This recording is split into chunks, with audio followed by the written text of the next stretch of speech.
বারবার ফাউল ও দুয়োর শিকার হয়ে রেফারিকে খারাপ ও অহংকারী বললেন নেইমার। দেখুন, চোট জর্জা নেইমারকে এখন খেলতে দেখা যায় কালে ভদ্রে। যে কয়েক মিনিট খেলেন তাতে ফুটবল শৈলীর চেয়ে বিতর্কের জন্ম দিয়ে তিনি বেশি আলোচনায় আসেন। সম্প্রতি চোট কাটিয়ে ফেরা নেইমার গত রাতে ব্রাজিলিয়ান লিগে ফ্লেমেঙ্গোর বিপক্ষে ম্যাচ দিয়ে প্রায় 2 মাস পর সান্তোসের শুরুর একাদশে ফিরেছেন। কিন্তু নিজেকে বিতর্কমুক্ত রাখতে পারেননি তিনি। মারাকানা স্টেডিয়ামে ফ্লেমেঙ্গোর কাছে 3-2 গোলে হেরেছে সান্তোস। নেইমার না পেয়েছেন গোল, না করেছেন অ্যাসিস্ট। এ হারে অবনবনের সংখ্যা আরও বেড়েছে তার দলের। বিপরীতে পালমেরাসের সঙ্গে সমান 68 পয়েন্ট নিয়ে লিগ শিরোপা জয়ের স্বপ্ন বুনছে ফিলিপে লুইসের ফ্লেমেঙ্গো।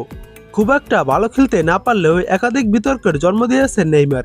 মাঠে ফ্লেমেঙ্গোর খেলোয়াড়রা তাকে বারবার ফাউল করছিল আর গ্যালারি থেকে ফ্লেমেঙ্গোর সমর্থকরা দিচ্ছিলেন দুয়োধ্বনি, নেইমার তুমি গোল্লায় যাও। এ নিয়ে রেফারি সেবিও সাম্পাইওকে অভিযোগ জানাতে চাইলেও প্রতিকার পাননি। উল্টো সাম্পাইও তাকে হলুদ কার্ড দেখান এবং হুমকি দেন। পারফরম্যান্স আশাব্যঞ্জক না হওয়ায় ম্যাচের 85 মিনিটে নেইমারকে তুলে নিয়ে বেঞ্জামিন রুলহেইসারকে নামান সান্তোস কোচ পাবলো বইবোদা। এতে রেগে গিয়ে বেঞ্চের পাশে রাখা পানির বোতলে লাথি মারেন নেইমার। পানি গিয়ে পড়ে কয়েকজন সতীর্থের খেলোয়াড়ের গায়ে। এরপর মন খারাপ করে সোজা মারাকানা ড্রেসিং রুমে চলে যান নেইমার। নেইমারকে তুলে নেওয়ার পর সান্তোস দুটি গোল শোধ করতে পারলেও হার এড়াতে পারেনি। ম্যাচ শেষে নেইমার রেফারি সেবিও সাম্পাইওর বিরুদ্ধে অভিযোগের সুরে বলেন, সম্মান জানিয়ে বলছি, তিনি রেফারি খুব খারাপ ও অহংকারী। রেফারিরা সবসময় বলে থাকেন শুধু দলের অধিনায়ক তাদের সঙ্গে কথা বলতে পারবেন, অন্য কেউ কথা বলতে গেলে তারা পেছনে ঘুরে যান, হুমকি দেন। রেফারির কাছে যাওয়াতেই হলুদ কার্ড দেখেছেন বলে দাবি নেইমারের।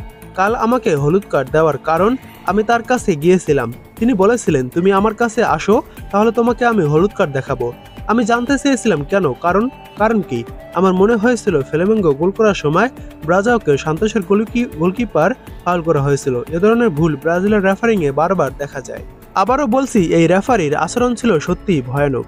ব্রাজিলিয়ান লিগে পয়েন্ট তালিকায় 17 নম্বর থাকা সান্তোসের পরের ম্যাচ বাংলাদেশ সময় আগামী রোববার ভোরে। প্রতিপক্ষ শীর্ষে থাকা পালমেইরাস।